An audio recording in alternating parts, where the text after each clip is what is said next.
வெள்ளிக்கிழமை ராமசாமியை சனிக்கிழமை காட்டி நம்ம பழக்கப்பட்டிருக்கு. நம்மளுக்கு இந்த வெள்ளிக்கிழமை என்ன நடந்திருக்கு அப்படின்ற ஆவல் இருக்கான்னு பார்த்தா இல்ல. ஏன்னா சனிக்கிழமை லீடுக்கு என்ன வேணுமோ அந்த பக்கெட்டுடைய கண்டென்ட்டை மட்டும் வெள்ளிக்கிழமைய கண்டென்ட்டா காட்டிட்டாங்க. ஒரு அண்ணனா கேக்குறமா, சாரி கேளுமா, சொல்லுமா சொல்லு அப்படின்ற மாதிரி கேட்கும் போது அப்பதான் கண்டென்ட் உடையுது.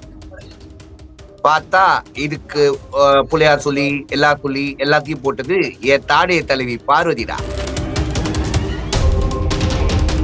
பார்வதி அவர்கள் ஒரு வீட்டுல வந்து ஒரு ஆள் கிட்ட பேசுறாங்கன்னா இவங்க என்ன உள்நோக்கத்தோட பேசுறாங்கன்றது எல்லாரும் யோசிப்பாங்க. ரம்யா அவர்களும் நிறைய இந்த 60 நாள்ல யோசிச்சிருக்காங்க. அது எவ்வளவு பெரிய கொடுமையா இருக்குன்னா இந்த பக்கெட் 1 hour பேசுறதுக்கு ஒரு 5 நிமிஷம் ஒரு குறும்படத்தை போட்டிருந்தா அந்த குருமா படத்தை போட்டிருந்தா மேட்ரு ஓவர். ஆனா பார்வதி அவர்கள் இந்த கேம் பின்னாடி இருக்கும் கேமர்ல எப்பவுமே அவங்க கேம் ஆடுவாங்க. அந்த கேம்ன்றுவாங்க எதா இருந்தாலும் கேமு என் பர்செப்ஷன் அப்படிலாம் சொல்லுவாங்க. ஏன்னா ஏதோ ஒரு கண்டென்ட் பண்ணல விஜய் சேதுபதிகளே வந்து அவங்க கேம் பண்ணிருக்காங்க அப்படின்ற மாதிரி தான் சொல்றாரு. அவங்க கேம் ஆடி இருக்காங்க, வேற என்ன பண்றது, சும்மா உட்காந்துட்டு இருக்க முடியுமா, அவங்க ஏதோ ஒண்ணு பண்ணிருக்காங்களே அப்படின்ற மாதிரி தான் பேசினாரு அப்படின்னு சொல்லிட்டாரு. ஏன்னா இன்னைக்கு விஜய் பார்வதி வெளில அனுப்புற மாதிரி இருந்துச்சு, அந்த முடிவை மாத்திட்டாங்க. அவ்வளவுதான், வேற ஒண்ணும் காரணம் இல்ல. பார்வோட கேம் என்ன, விக்கல் சிக்கிரமா எடுத்துட்டு போகணும், அப்பா அவங்க நகையை எடுக்கணும், இதுதானே கேம். போய் எடுத்தா போனாங்கல்ல, நகை போச்சா? நகை போலையே. அப்ப நகை எடுக்கணும்ன்றது இன்டென்ஷனா? என்ன இன்டென்ஷனா இருந்திருக்கும்? விக்கல் சிக்கிரம வம்புக்கு எடுக்கணும்ன்றதா இன்டென்ஷன், நான் டாஸ்க் பிஹேவியர். அந்த டாஸ்க் பிஹேவியரா இன்னைக்கு அட்ரஸ் பண்ணி க்ளோஸ் பண்ணிருக்காங்க. ப்ரோவோக் டிவி நேயர்கள் அனைவருக்கும் உங்கள் தனுஷின் அன்பான பணிவான வணக்கம். Welcome to our show Bigg Boss vs Joe Michael. அதாவது சனிக்கிழமை எபிசோடு பல சம்பவங்கள் நடந்திருக்கு. நிறைய விஜய் சேதுபதி அவர்கள் டிஸ்கஸ் பண்ண போறாங்கன்னு ஸ்கிரிப்ட் எழுதிருக்காங்க, ஒரு நியூஸ் எல்லாம் வருது. வெயிட்டா இருக்க போகுது அப்படின்ற எல்லா காரணத்துக்காக சாட்டர்டே சண்டே அதாவது வீக்கெண்ட் இருக்கிற டூர் பிளான சாட்டர்டே ஒதுக்கி விட்டு 10 ஹவர்ல சென்னைக்கு இங்க வந்தா, ஊட்டில இருந்து சென்னைக்கு வந்தா இவர் கண்ணெல்லாம் பாரு. ஆமா உண்மையாவே அதான் விபூதி அடிச்சிட்டாங்க. இந்த எபிசோட் நான் அங்க இருந்து இங்க வந்தேன். நல்லா 2 நாள் முன்னாடியே பிக் பாஸ் ஷோ மேல இருக்கு, அந்த பர்சனலா எடுத்துக்கிறதெல்லாம் விட்டுட்டானே. என்னமோ பண்ணுங்க, ஷோ பாக்குறோம், ரிவ்யூ பண்றோம். தம்பி நான் இன்னைக்கு கவுண்ட் 1052 தடவை பக்கெட்ன்ற வார்த்தையை பயன்படுத்தி 1 hour எபிசோட முடிச்சிட்டாங்கடா. Guinness record. பக்கெட் நில்லு நீ சொல்லு. நீ சொல்லு. ஒண்ணுதான் எனக்கு கிடைச்ச நல்லது, இந்த யூக்கலிப்டஸ் ஆயிலுடைய இந்த இதை தடவுனதுக்கு அப்புறம் தலைவலி குறையுது.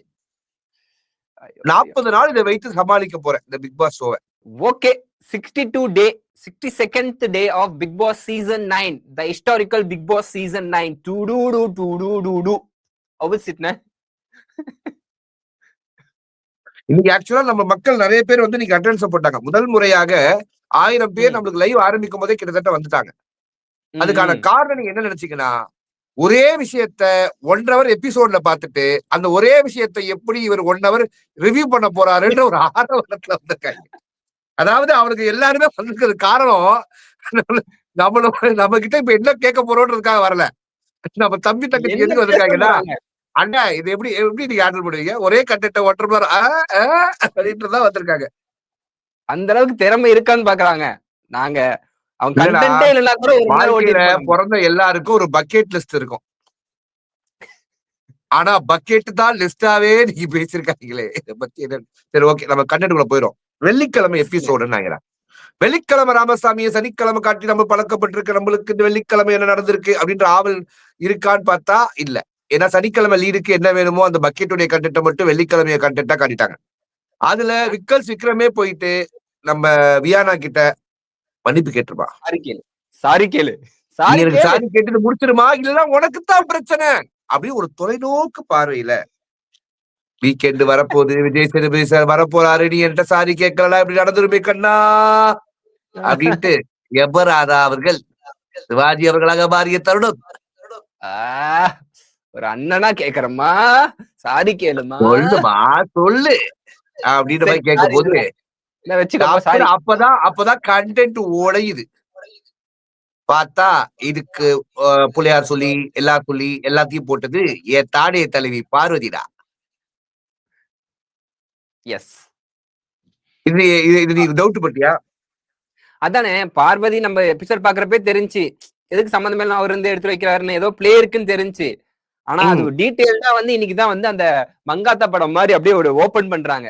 நீ இத பண்ணு, நீ இத பண்ணு, கடைசியில தான் வந்து விநாயக் மகாதேவன்ற மாதிரி ஒரு சீனை இன்னைக்குதான் வந்து ரிலீஸ் ஆக்சுவலா பண்றாங்க. ரம்யா அவர்களுக்கு புரிஞ்சிச்சுன்னு நினைக்கிறியா இல்ல புரியலன்னு நினைக்கிறியா இல்ல நடிச்சாங்கன்னு நினைக்கிறியா? எனக்கு பாக்குறப்போ அவங்களுக்கு புரியலன்ற மாதிரி தானே ஃபீல் ஆகுது. ஏன்னா அவர் புரிஞ்சு பாரு அப்படி சொல்லியிருந்தா ஒரு குறும்படம் போட்டிருக்கலாம். அது அவங்களுக்கு தானே கண்டென்ட். ஏன்னா குறும்படம் வந்து ஒரு ப்ரோமோல போட்டுதான் கண்டென்ட் நல்லா இருந்திருக்கும்ல. விஜய் சேதுபதி அவர்கள் வந்து ஒத்துக்க வைக்கணும் அப்படின்ற மாதிரி பேசுற மாதிரி எனக்கு ஒண்ணு ஃபீல் ஆச்சு. ஏன்னா அவங்க அவ்வளவு வந்து நான் பொய் சொல்லல, நம்புங்க நம்புங்க அப்படின்னு சொல்லிட்டு இருந்தாங்க. நான் கண்டென்ட்டுக்கு தெரியல. போறேன். நான் கிளாரிட்டி இது உனக்கு ஃபீல் ஆச்சு அப்படின்றது okay. I respect your view.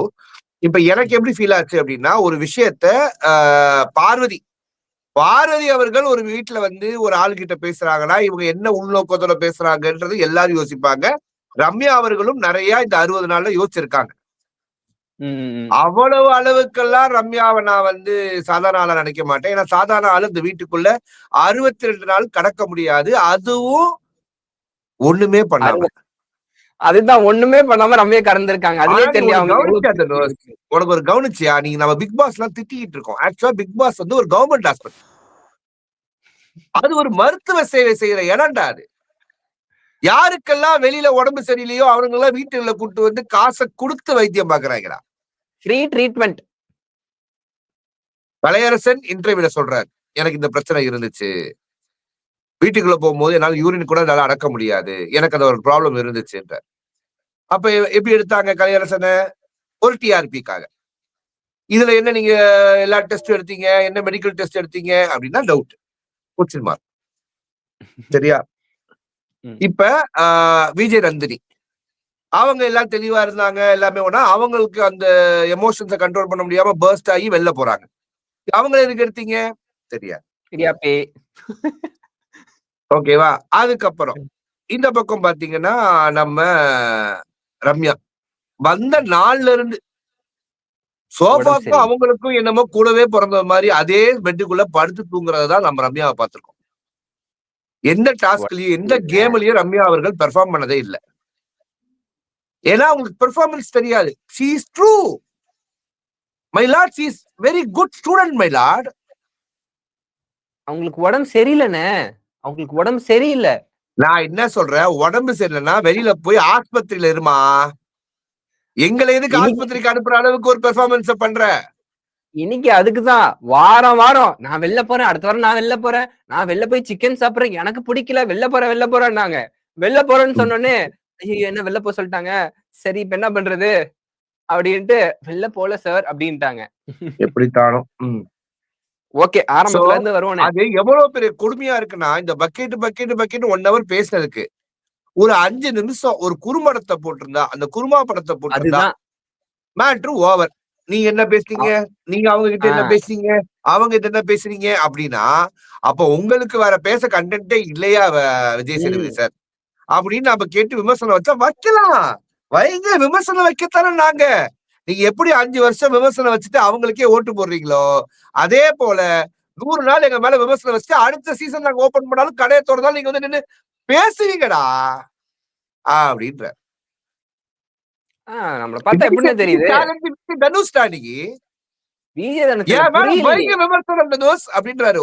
Only ஒத்தைக்கு ஒத்த வாழ்றாரு தனுஷ். விமர்சனம் வைக்க என்ன சொல்லல, மக்கள் எல்லாத்தையும் சொல்றாரு. மக்கள்ல ஒருவன் இல்லையா தனுஷ்? நான் ஒருவன் போயஸ் கார்டன்ல மட்டும் தான் இருப்பீங்களா? மக்கள்ல ஒரு ஆளா இருக்க மாட்டீங்களா?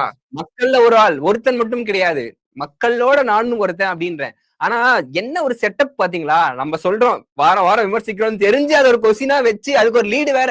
எல்லா படங்களும் ஒரு கதாபாத்திரம் தெரிஞ்சு அது சரியோ தப்போ நீங்க தான் முடிவு எடுத்துக்கிறீங்க. நீங்க கண்டஸ்டன்ஸ் நீங்க செலக்ட் பண்ணல, ஸ்கிரிப்ட் உங்களுக்கு தெரியாது. அதாவது இந்த எபிசோடுக்கு போறவங்க எல்லாம் உட்கார வச்சு ஒரு 10 பேர் கேள்வி கேட்பாங்க. அதை நாக்கு பிடிங்க சாப்பிட்ற மாதிரி ஒரு 6 பேர் கேட்பாங்களாம். அங்க அதை சிரிச்சு வலிப்பிட்டு போயிட்டு அதை டெலிகாஸ்டே பண்ண மாட்டாங்களாம். இவங்க செட்டப் பண்ண ஒரு 2 பேர் பேசுறத மொத்தமா எடுத்து போடுவாங்களாம். அதாவது எப்படின்னா, சார் நீங்க ரொம்ப அழகு சார், நீங்க ரொம்ப கியூட் சார், நீங்க நல்லா நிறைய படம் நடிச்சிருக்கீங்க சார், அதுல விமர்சனம் சார் புரியல. அவர்கள் என்ன பண்ணாங்கன்னு எனக்கு தெரியாதா என்ன? நாங்களாம் தெரியாமையா உட்கார்ந்துருக்கோம். பக்கெட் டிஷ்யூவை ஒரு 2 நிமிஷம் கூட இருக்க, ஒரு 40 செகண்ட், 1 நிமிஷம் குறும்படத்தை போட்டு இதுதான் சரி, இவங்க தப்புன்னு சொல்லியிருந்தா முடிஞ்சிருக்கும். அந்த பொண்ணுதான் நான் பார்க்கல, புரியல எனக்கு தெரியலன்றாங்க. அது எப்படி பண்ணி சொல்லலாம்? எப்படி பண்ணி அப்படி சொல்லலாம்? கெட்ட வார்த்தை பேசுறேன், இது எத்தனை வாட்டி பண்ணிருக்காரு அவரு. திவ்யாவுக்கும் இதான் பண்ணிருக்காரு, எல்லாருக்கும் இதான் பண்ணிருக்காரு அவரு. அதனால அவருக்கு வந்தோடனே ஆதிரை அட்ரஸ் பண்றாப்புல, நல்ல விஷயம். ஆதிரை அட்ரஸ் பண்ண விஷயம் நல்ல விஷயம். சரி, நம்ம ஃபர்ஸ்ட் இந்த ஃப்ரைடே எபிசோட முடிச்சிருவோம். ஃப்ரைடே எபிசோட்ல என்ன நடக்குது அப்படின்னா, எக்ஸாக்டா இவங்க எல்லாருமே இதாகி பார்வதி தான் அதை லீடு கொடுத்தாங்க கண்டுபிடிச்சு, விக்ரம் வந்து அங்க வந்து புரிஞ்சிருச்சு, இதை நம்மள வச்சு ஒரு கேம் ஆடி இருக்காங்கன்னு சொல்லிட்டு பார்வதிக்கு ஒரு கையை கொடுத்து விக்கல்ஸே க்ளோஸர் தராரு. அதாவது இதுல என்ன கொடுமைன்னா, யார வந்து எல்லாரும் கன்வின்ஸ் பண்ணுமோ அவர் மத்தவங்களை கன்வின்ஸ் பண்ணி உண்மையை கண்டுபிடிச்சு போயிட்டு இருக்காரு. அவர் அப்ப நினைச்சிட்டு இருந்திருக்காரு, வியானா உன்னையும் ஏமாத்திருக்காங்க, அவருக்கு தெரியல வியானாவும் தான் சேர்ந்து ஏமாத்திருக்காங்கன்றது. அதான் சொல்லிட்டாரு, நீயும் விக்டிமே நானும் விக்டிமே, நம்மள வச்சு விளையாடி இருக்காங்கன்றத அவர் சொல்லிட்டாரு. அண்ட் சுபிக்ஷா அவர்கள் பார்வதி அவர்களை அப்படி கிழிச்ச மொமெண்ட்டும் நம்மளால பார்க்க முடிச்சு. லைவ் 24/7 நல்லா கேட்டிருக்காங்க. ஆனா பார்வதி அவர்கள் இந்த கேம் பின்னாடி இருக்கும் கேமர்ல, எப்பவுமே அவங்க கேம் ஆடுவாங்க, அந்த கேம்ன்றுவாங்க, எதா இருந்தாலும் கேமு, என் பெர்செப்ஷன் அப்படின்லாம் சொல்லிடுவாங்க.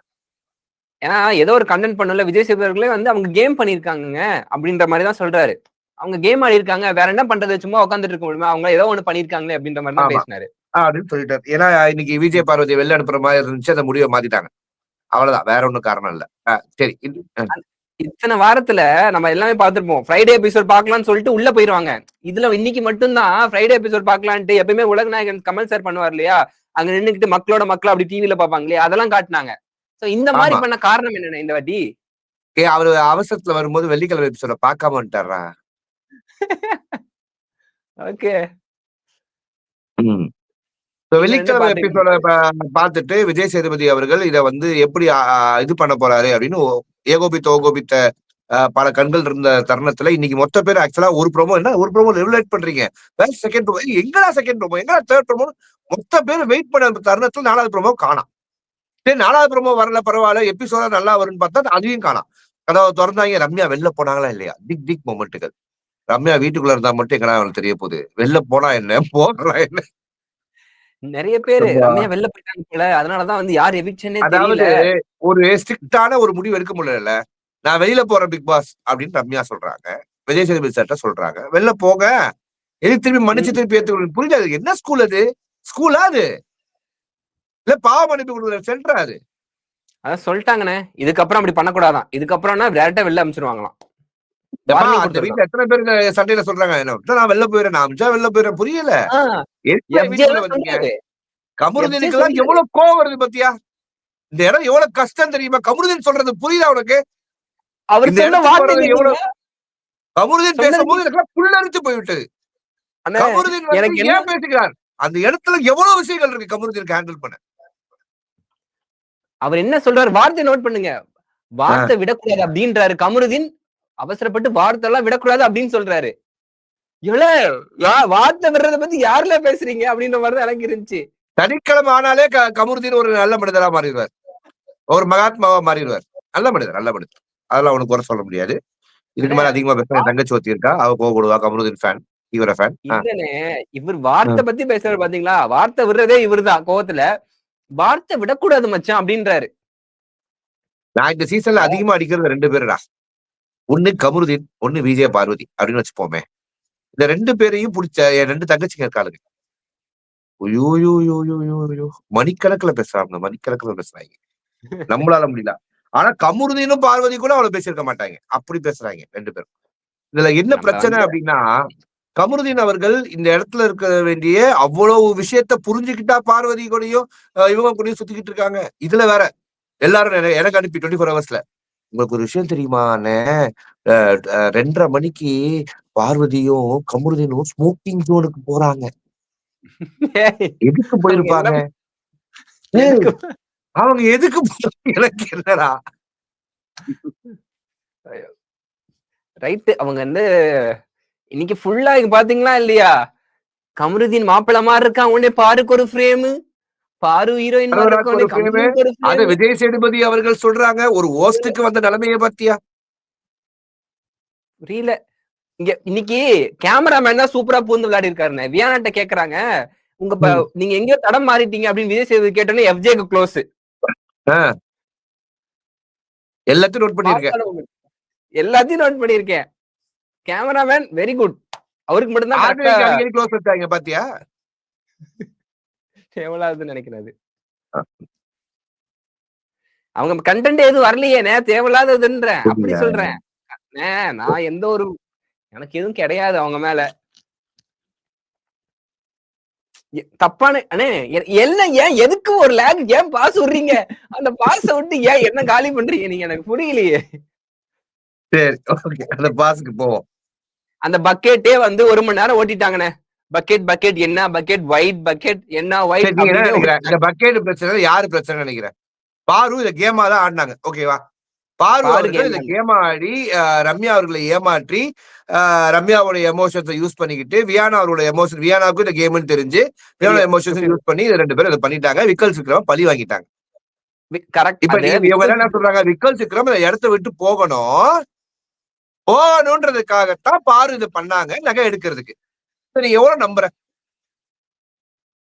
அதுக்காக பண்ணிருக்காங்கண்ணே. விக்ரமே நீ எவ்வளவு நம்புற? அதுக்காகத்தான் பண்ணாங்கன்றத நீ எப்படி நம்புற? ஏன்னா அதுதான் இன்டென்ஷன். சும்மா உட்காந்துக்கிட்டு இருக்காரு, அங்க இருந்து அனுப்பணுன்றதுக்காக தானே இன்டென்ஷனே. அதாவது நகை பக்கத்துல உட்கார்ந்து இருக்காரு, அவரை மூவ் பண்ண வைக்கணும்ன்ற ஒரு முடிவு பண்றாங்க. மூவ் பண்ண வைக்கணும்ன்ற முடிவு பண்ணவங்களுக்கு விக்கெட் எதுக்கு விக்ரம் பக்கத்துக்கு வந்துச்சு? ஏன் நடு ஹாலுக்கு வந்துச்சு? விக்ரம் மூவ் ஆகலையே, பக்கெட் தானே மூவ் ஆயிருக்கு. அதுதான் ரம்யாட்ட சொல்லிருக்காங்க. அவங்க நான் சொன்னா கேட்க மாட்டேன்னு ரம்யா வந்து நடு வீட்டுல வச்சிருந்துட்டாங்க. ஏன்னா ரம்யாக்கு தெரியாதுல்ல பிளேவா இருந்தா. நடு வீட்டுல யார் எடுத்துட்டு வச்சா? விக்ரம். அவன் விக்கல் சிக்ரம் எஞ்சி போய் அதை எடுத்துட்டு வந்தார்ல. அதுதானே பாருடைய கேமா இருக்கு. பாருடைய கேம் என்ன? விக்கல் சிக்ரம் எடுத்துட்டு போகணும், அப்ப அவங்க நகையை எடுக்கணும். இதுதானே கேம். போய் எடுத்தா போனாங்கல்ல, நகை போச்சா? நகை போலையே. அப்ப நகை எடுக்கணும்ன்றது இன்டென்ஷனா?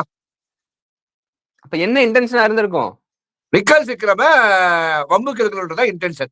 நான் டாஸ்க் பிஹேவியர். அந்த டாஸ்க் பிஹேவியரா இன்னைக்கு அட்ரஸ் பண்ணி க்ளோஸ் பண்ணிருக்காங்க. எல்லாரையும் ஏமாத்திருக்காங்க. அவர்களே சொல்றாரு, பொதுவா இதெல்லாம் பண்ணுவாங்க பார்வதி, தனியா இருக்கும்போது இதெல்லாம் பண்ணுவாங்கன்னு திரிக்கிறாங்க பார்வதி. ஆனா இதுக்கெல்லாம் பெரிய தைரியம் வேண்டாம் தனுஷ். பார்வதி கிட்ட இருந்து கத்துக்கோத. என்ன ஒரு கேப் மருத்துவம் மொள மருத்துவம் முடிச்ச வைக்கத்தனம் பண்ணாலும் வீக்கெண்ட் எபிசோட் ஆச்சுனாவே மூஞ்சில பொலிவோடையும் வாயில பொய்யோடையும் மனசுல தைரியத்தோடையும் வந்து நின்றுகிட்டு மத்தவெல்லாம் முட்டாளு, தான் தான் பெரிய அறிவாளி அப்படின்னு வந்து காட்டுறதுக்கு சில விஷயங்களை அவங்க பண்றாங்க.